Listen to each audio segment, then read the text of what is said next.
Shalom semuanya, perkenalkan nama saya Sestini Vitasari dari kelas Teologi A. Di sini saya akan menceritakan perjalanan bangsa Israel dari Ramses hingga ke Tanah Kanaan. Ini adalah peta perjalanan bangsa Israel keluar dari tanah Mesir hingga ke Tanah Kanaan.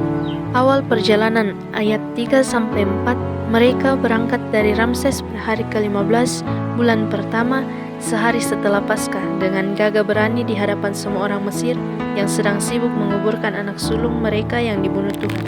Tempat-tempat persinggahan ayat 5-49. Ayat ini mendaftar secara berurutan sekitar 42 tempat persinggahan, dimulai dari Sukot, Etam, Pihahirot atau tempat mereka menyeberang Laut Merah, Mara atau air pahit, Elim atau 12 mata air dan 70 pohon kurma, sampai ke padang gurun Sin, Rafidin atau tempat tidak ada air, padang gurun Sinai, tempat mereka menerima Taurat, dan banyak lagi sehingga akhir berkemah di dataran Moab di tepi sungai Yordan dekat Yeriko.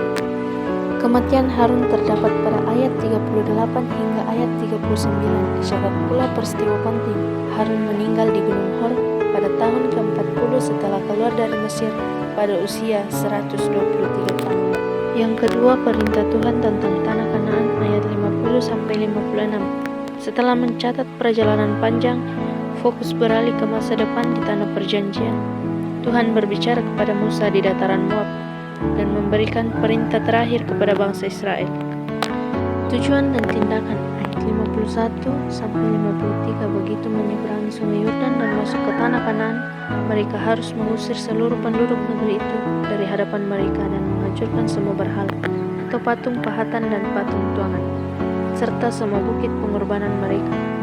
Tujuannya untuk menduduki dan menempati negeri itu, karena Tuhan memberikannya kepada mereka sebagai milik.